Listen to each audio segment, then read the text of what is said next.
Ndabaramukije cane bakunzi ba Ntambwe Data TV na cane mwebwe musanzwe mukunda gukurikirana kino kiganiro igitondo gishasha. Amahoro y'Imana, kugubwa neza, kuroranirwa mu byanyu no mu banyu aho muherereye nivyo ndabipfurije. Muteramanye na jewe Janvier Imana irambona nkuko mubibona nkuko muvyumva mbere nkuko mumaze kubimenyera muri kino kiganiro nije nkunze kubana namwe aho dusangira ijambo mba numva mfise mu mutima no batekerera nanje nongera nitekerera muri kino kiganiro igitondo gishasha kugira ngo iryo jambo ritubere ijambo ry'urufatiro rw'umunsi, ritubere ijambo novuga ngo ni impamba y'umunsi canke ijambo ryo kuzirikana ko mbere twari kuvuga ngo ritubere icayi co mu gatondo muri ya mvugo ijanye n'ibyo gufungura. Murazi ko umuntu ashobora gufungura mu gatondo agasubira saa sita agasubira mw'ijoro canke mbere akaba yona afungura karenze ako gatatu gakuru kazwi. None rero niko bimeze no mu buzima bw'iyobokamana, harakenerwa ko umuntu afungura ijambo ry'Imana, agaburira umutima wiwe, umushaha wiwe, impemu yiwe.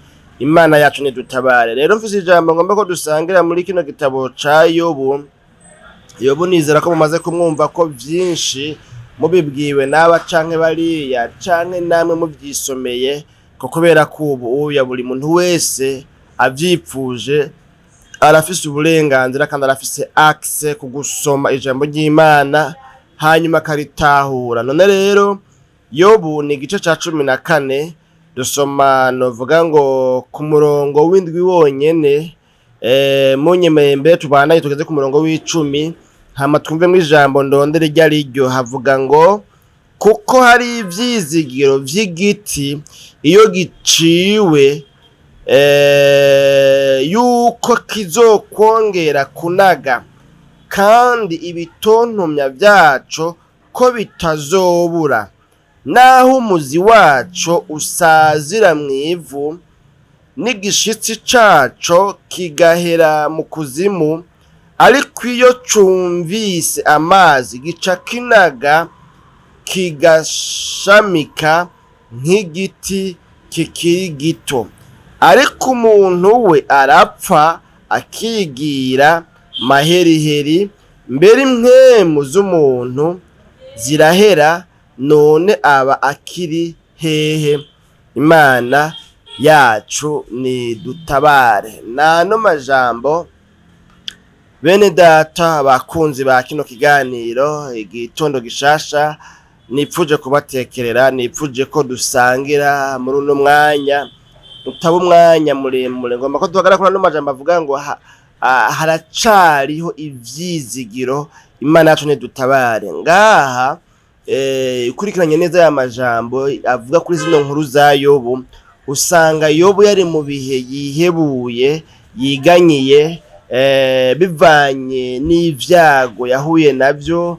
Murabizi yuko ivyiwe vyose vyamuheze ko abana n'abakozi, amatungo byose bikamuherako, n'amagara yiwe nayo agafatwa n'ingwara idasanzwe iteye ubwoba y'ibihute umubiri wose.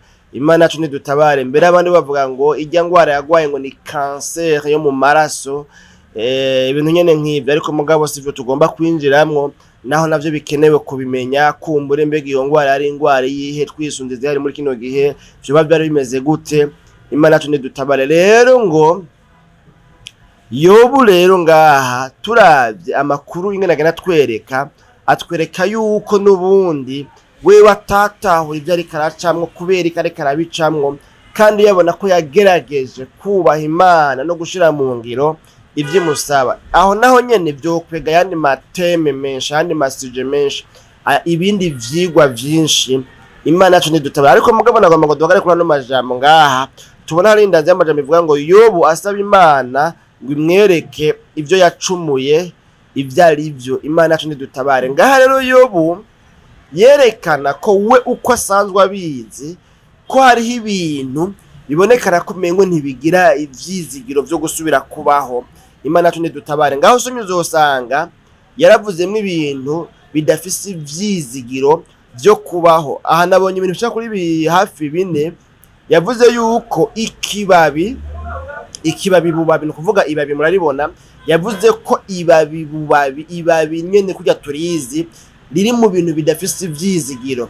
Iyo rikuwe ku giti canke se kw'ishami ryariko rigakoroka, biba biheze, ibabi riba rigiye, nta bindi vyizigiro vyo kuzosubira kuba connecte kuri ca giti ngo ibabi risubire rigire ubuzima. Hanyuma kandi yavuze ku bishingwe, novuga ngo vyumye, inkwi murazi impehe, kumbura bacanye impehe, ngo iyo zumye ziba zumye, ntizisubira kuvuga ngo gutotahara. Murabizi ishami iyo rikoroso rikava ku giti rikuma, biba biheze, ntizosubira kugirane kubaho ngo ricomekwe ku giti risubire rironke impamvu zotuma iryo shami risubira gushurika, gushama. Imana yacu nidutabara rero, ngo nibishingwe nabyo no kuvuga ngo nta vyizigiro by'ubuzima biba bifise. Hanyuma kandi ngaha naho ubwa gatatu dusanga yavuze ishurwe, iyo riciwe naryo nyene nta vyizigiro vyo gusubira kubaho riba rifise. Icakane ngaha nabonye yavuze ku gitutu, avuga ko n'igitutu naco nyene kibaye kidafise ivyizigiro. Ivyo numva n'ibintu bavuga ngo bibaye hata vyizigiro biba bigize biba bifise vyuko bisubira kuba bizima. Imana yacu nidutabare. Ariko mugabo yerekana n'ukuntu mbere wanashaka ngaha ngo igiti iyo giciwe kigumana ivyizigiro vyuko kizosubira gutotahara, kubera yuko ngo gucibwa ntigusigura kuranduranwa n'imizi. Kiriciwe ariko nticaranduranwa n'imizi. Iyo caranduranwe n'imizi, aho niho biba biheze. Ngo mugabo y'igiti caciwe, naho wobona yuko bagiciye ngira ngo bagihereye hariya nyene gitangurira kuva mw'ivu, ariko ngo imizi yaco ikaba itaranduwe, kikaba kitaranduranwe n'imizi, igiti ngo kiba kigifise ivyizigiro. Imana yacu nidutabare. Ngaha twabonye avuga ngo kuko hari ivyizigiro vy'igiti iyo giciwe yuko kizokongera kunaga. Ni nkaho novuga ngo muyandi majambo ngo abagiciye babona kumenya ngo biraheze ivyacu, ariko mugabo coco kigumana ivyizigiro, kikavuga ngo ko ntaranduranywe n'imizi ntaco nzosubira kubaho.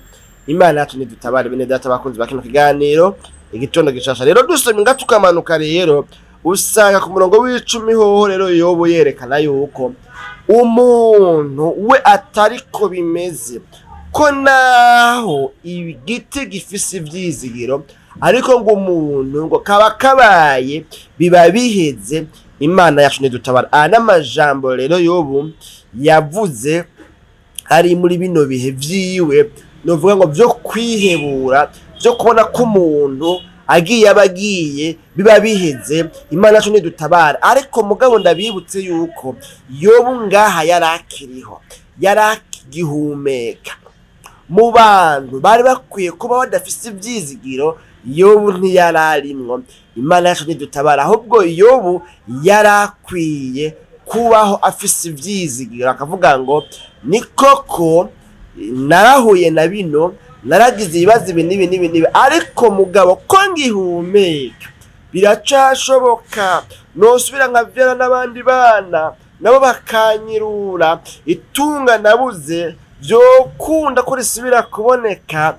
Imana yacu nidutabare. Bene data bakunzi ba kino kiganiro igitondo gishasha, rero mugabo rero aya majambo ni hahane nyine usanga bitoroshe kuyegeranya mu minota 5 ngo hanyuma umuntu ayabumvishe neza. Cyo nari ntumbereye kuvuga iki?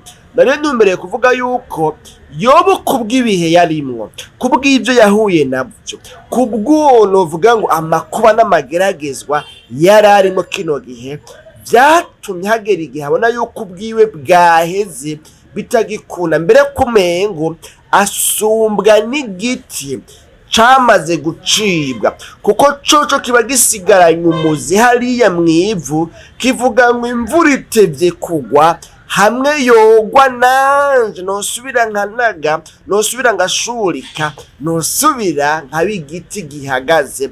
Imana yacu nidutabara. Ariko Yobu wewe nta vyizigiro yari afise, yavuga ngo aha biraheze karabaye, kuko maze kubona ko umuntu agiye atagaruka. Imana yacu nidutabara, ariko mugabo ntiyari bwagende. Imana yacu nidutabara. None rero sinzi ibihe wewe urimwo, sinzi ibibazo urimwo, sinzi ibikugoye, sinzi ibikugarije, kandi na wewe ntuzi ibinyugarije, ntuzi ibibazo mfise, ntuzi ibindemereye. Ushobora kuba kumbure uzi bikeya, ariko hariho byinshi bigize ubuzima bwanje kumbura utazi, canke nawe ndashobora kuba hariho ibyo nzi kumbure kuri wewe, hamwe no kumenya kuri kurara bino video, ariko mugabo sinshobora kumenya ibibazo byose ufise. Imana yacu nidutabare. Iri jambo ndakuzaniye ni jambo ngomba yuko rigusubiza mu ivyizigiro, ukumva ngo jewe ndasumba igiti, jewe ndi icaremwe, jewe ndi umuntu mfise ubwenge Imana yashize muri jewe bushobora gukreye ibintu bigakreyeka, bushobora gushiraho ibintu, bushobora gukubita ibiharuro bigakunda. Jewe ndacafise impemu z'abazima, kandi izi mpemu ni impemu Imana ubwayo yahumekeye mu muntu wa mbere kugira ngo abe ufise ubugingo. Ariko ibindi byose bihogera igihe ndabirutisha ukubaho kwanje, ntibyagiriwe amahirwe nkayo nagiriwe ngo mbeho ndemwe mu ishusho y'Imana, mbeho mfise impemu zivuye mu Mana kugira ngo mbe ufise ubugingo. Imana yacu nidutabara. Ngomba kukubwira ngo rero, naho wowe uri kuraca mu bimeze gute, ko ugihumeka, ko ukiri muzima, nshuti yanje mukunzi wa kino kiganiro igitondo gishasha, subira mu ivyizigiro. Ndagomba ngo ivyizigiro bisubire bibe muri wewe ku bwa rino jambo. Asangwa igiti kidafise favere nk'iyo jewe mfise, kidafise amahirwe nk'ayo wewe ufise, iyo giciwe kitavuga ngo bihereye ngaho, ahubwo kivuga ngo ntaco se kizima mutandanduranye n'imizi, hamwe imvura yogwa nzosubira nshurike ibyo mwatwaye, umutumba wanje mwatwaye, amashami yanje mwatwaye, nzosubira nshurike nshamika yandi. Ubuzima burabandanya, hamwe imvura yogwa gusa ubuzima burabandanya. Imana yacu nidutabare. Nagomba yuko wewe nanje twumva yuko aho tugeze ubu, aho wewe ugeze ubu, muri izo ntambara urimwo na jewe muzo ndiko ndagwana, ko ubuzima butagarukira ngaho, ko ubuzima bubandanya. Ubuzima buracabandanya, biracashoboka. Ntidusumbwa amahirwe n'igiti kirindiriye kwimvura. Imana yacu nidutabare izogwa rero kibone gushamika, ahubwo twumve ko bigishoboka. Turacasumbya amahirwe abamaze gupfa. Kubw'iyo mpamvu rero, reka kwiganyira, reka kwihebura, kuko ivyo bituma novuga ngo ucika intege, ukareka kubandanya usatira, ukareka kubandanya urondera ubuzima. Ivyo bituma ucuba indera amaboko, novuga ngo uca wiyahura. Imana yacu nidutabare. Bifise ingaruka mbi gutakaza ivyizigiro, kandi ukiri muzima, ukiriho ugifise impemu z'abazima. Reka gutakaza ivyizigiro, shishikara ubandanye. Urugendo ruracashoboka. Ibitakunze ejo canke mu mwaka uza canke mu myaka ingahe iheze, biracashoboka kubera yuko kiri muzima. Uracari umukandida w'uko ivyizigiro vyo gushikana mu mahirwe y'ubuzima bwawe wipfuje kenshi kandi kuva kera kubamwo. Nano majambo mwese abayumvise, Imana nyina amahoro ibaho umugisha. Mwihanganira aho dufatiye kino kiganiro, kumbure amajwi n'ibindi murabona ko ari ku kazi, kwibarabara, imiduga n'amamoto n'ibindi bishobora kumvikanamwo, ariko mwakoze kumviza kino kiganiro. Nizera yuko gifise ijambo gisigiye ubugingo bwanyu, ko mudakwiye gutakaza ivyizigiro. Numuhirwe umuntu agumana ivyizigiro naho ubuzima bwoba bubonekanamwo umwiza w'umuzitanya, kuko ivyizigiro bimubashisha kubandanya guhangana n'ibimuhanze, kandi impera n'impero akazobinesha, akazotabaruka amahoro, ibitakunze bigakunda. Nano majambo mwese abayumvise, tugushimiye cyane ku bwano majambo twumvise, turagukengurukiye cyane ko iri jambo ribwiye imitima yacu. Umuntu wese aryumvise yarabuze ivyizigiro, yari yihewe, yari yiganyira, numugirire neza, umuguze ku imbabazi zawe, maze umusubize mu ivyizigiro, yumve ko asumvya agaciro ibiti n'amabuye, yumve yuko ubuzima bugishoboka. Mu izina ryawe ryera Kristo Yesu, tuvye tuvyizeye, amen.